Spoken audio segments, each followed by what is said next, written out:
What's going on, party people? Ollie here, back with another edition of The Big Questions.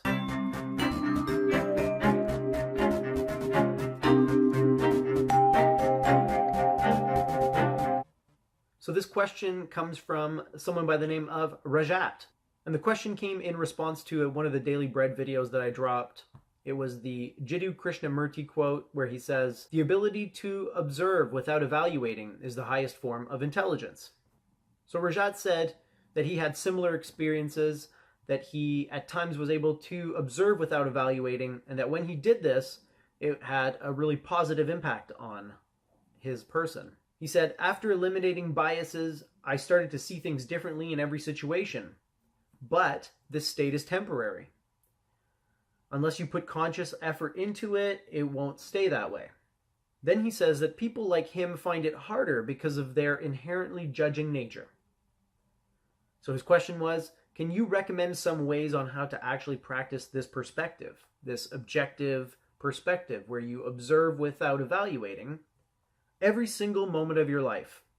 So first off, what you're asking is impossible. I'll just lay that out right off the bat. To see the world as it is every single moment of your life without ever slipping into some form of subjective perspective, in my opinion, is not doable.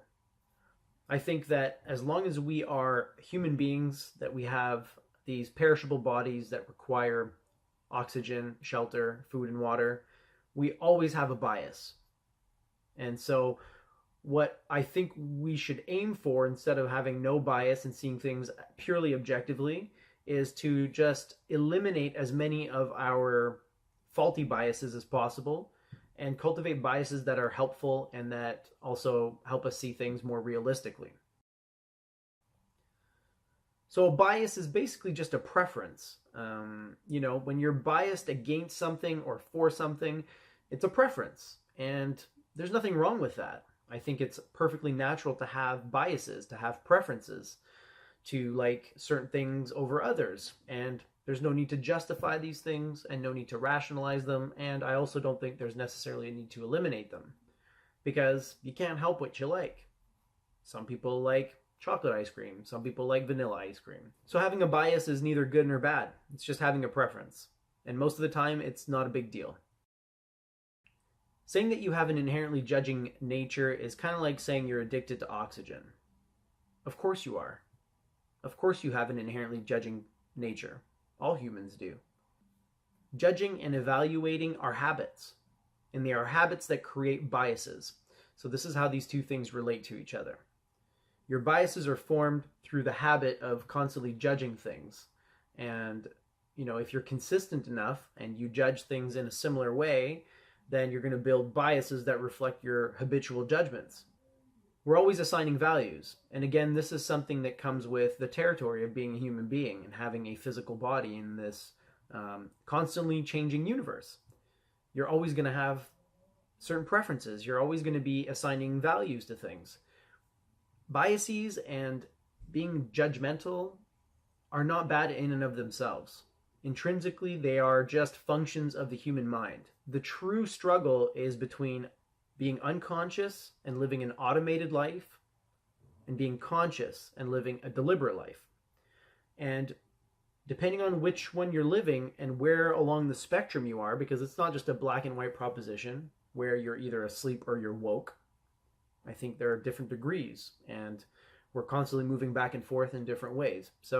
But depending on where you are on that spectrum and how close you are to one extreme or the other, your relationship to biases and prejudices and judgments and evaluations changes. So when we live unconsciously and in an automated way, biases blind and they distort. This is kind of what Rajat was talking about with the bias-colored glasses. It's a very good analogy. It's kind of like putting on a pair of glasses that makes certain things seem bigger than they are, makes other things disappear altogether. When we're unconscious, the habit of judgment sort of imprisons us in a way. It limits our freedom. Now, when we start to wake up and live more deliberately, biases help us see clearly. They help us magnify certain things or They help us to understand things more efficiently. They don't blind and distort our vision anymore because we're in control of the biases. They're not in control of us. So that's really the switch that happens as you start to wake up and you realize that you've been living automatically for all these years, and you start to gradually take more and more control of your own life. Then the things that used to be bad for you become good for you. They become tools. They become weapons in the war that is life. Habits are the same. If you build certain types of habits, they actually strengthen your resolve and strengthen your inner freedom.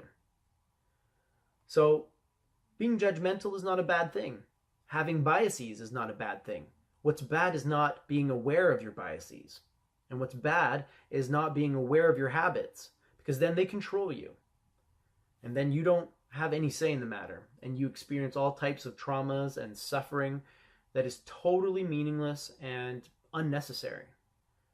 So I hope that makes sense to you. I hope that the advice that I'm going to give you is still going to be valid and applicable to you, because it's not going to help you eliminate all biases, and it's not going to help you become a totally non-judgmental person. Instead, it's going to help you take control of your biases and your judgments and use them deliberately in a way that creates more useful and more optimal reactions and helps you see things in a way that is beneficial to you rather than harmful. What we're looking to do here is two things. We're looking to, first of all, weaken and change a habit which we acknowledge is probably not functioning optimally. And then we're also going to try to build a second constructive habit on top of that. So first, let's talk about weakening and amending the existing habit, this judgmental character or nature that you have. So the first step is becoming aware that you're engaging in this type of behavior, that you are evaluating things or being critical or judgmental. And since you're the one that brought up the fact that you have this naturally judgmental personality, I can only assume that you've already caught yourself red-handed a number of times. If this isn't the case, you're going to want to devise some kind of scheme or trick or method for becoming aware of it, because it's impossible to interfere and to amend the process or the behavior if you're not aware that it's happening and you have no way of becoming aware. Really helps to catch yourself doing it. And when you do, you might experience something kind of odd, like feeling that you're stepping away from yourself, or that you're, seeing yourself from a distance for a brief moment. You want to get familiar with that feeling, and you want to find a way to make it happen as often as possible. Once you pick up a trick for that, or once you get good at that, if you're already good at that, if you already catch yourself doing it all the time, then you've got, a head start. But when you catch yourself engaging in this kind of behavior, you want to stop right away.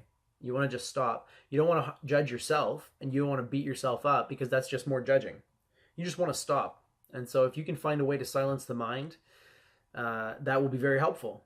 Even if it's just 10 slow, deliberate, mindful breaths, and just let your thoughts go, right? The mind might continue to talk, but you're disengaged from it and you're not doing anything.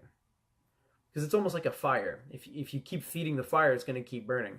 When you realize that the fire is burning, you stop feeding it, it'll slowly start to die down.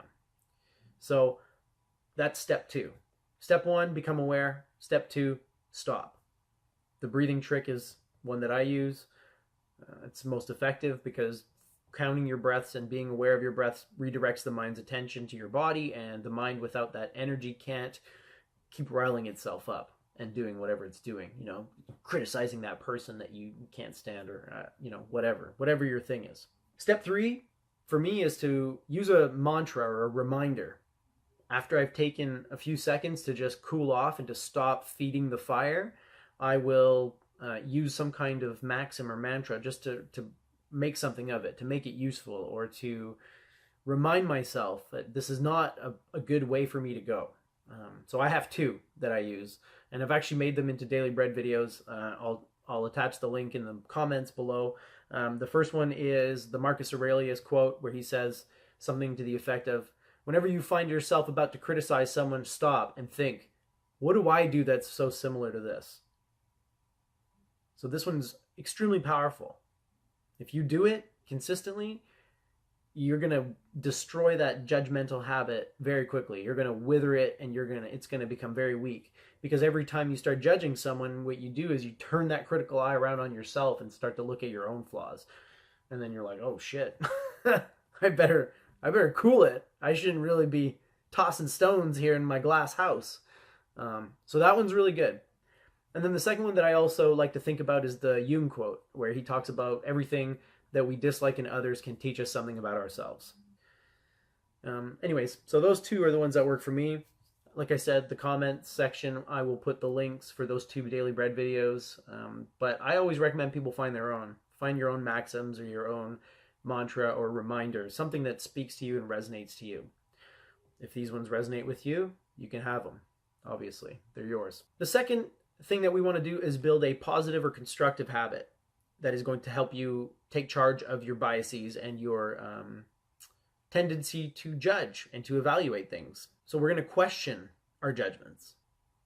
By now, you're becoming aware of when you're being judgmental. You're becoming aware of when you are evaluating things, whether they are people or situations or events. And what you're going to do is basically write down your judgments and your opinions and your evaluations. You're going to set, let's say, 3 alarms on your phone. 1 in the morning, 1 in the afternoon, and 1 in the evening. And every time that alarm goes off, you're going to take 5 minutes to write down your thoughts, your opinions, and your evaluations of things. And maybe not in the exact moment, but think back over the last few hours. And write down whatever comes to mind. There's no right or wrong answer. By writing it down, you're essentially separating from it in a very concrete way. We're taking emotions and thoughts that we usually identify with, and we're putting them on the page so that we can hold them at arm's length. And all of a sudden, they become something else apart from us. They're not so close anymore. And so after you've written it down, take a few seconds, reread what you've written, and reflect on it. And at first, just do that. If you can build the habit of 3 times a day, writing down something in your thought journal and then rereading it and just reflecting on it, you're off to a great start. Once you've built that habit and you are comfortable doing it and you're doing it consistently, you're going to move into phase 2, which is lawyer up. You're going to pretend that you're a lawyer, and you're going to go over these things and you're going to treat them like witness testimonies. And your goal isn't necessarily to disprove these witnesses. It's simply to test out their story and ensure that it is accurate and it is real and it is truthful. So what you're doing essentially is questioning your judgments and questioning your evaluations. When questioning your evaluations and your judgments becomes an automatic thing, when it becomes a habit, that's an example of a habit that strengthens you and makes you a better person, because it'll prevent you from taking your own opinions and your own knee-jerk reactions at face value. Every time you start feeling angry or frustrated or arrogant, like you're better than another person, you build this habit. So you stop and you go, wait a second, I know where I'm going with this. I've become familiar with this pattern, and it's time to lawyer up. It's time to go in and say, why do you think you're better than such and such a person? Why do you feel like what they're doing is such a stupid thing? And how productive is that for you to feel that way? And how helpful is it for them? And once you start asking those types of questions, very quickly your emotional reactions will wind down, and you will find yourself thinking and looking at things in a very, very different way. Not unbiased, not objective, but it's a perspective that is very powerful and very useful. It helps you to see things that most people miss, and those are the things that make the difference between having a good day and a bad day, having a happy life and a miserable life. It's all in those little tiny details that we tend to miss 99.9% of the time. Hope that was helpful. Thanks for listening, and don't forget to live well, my friend.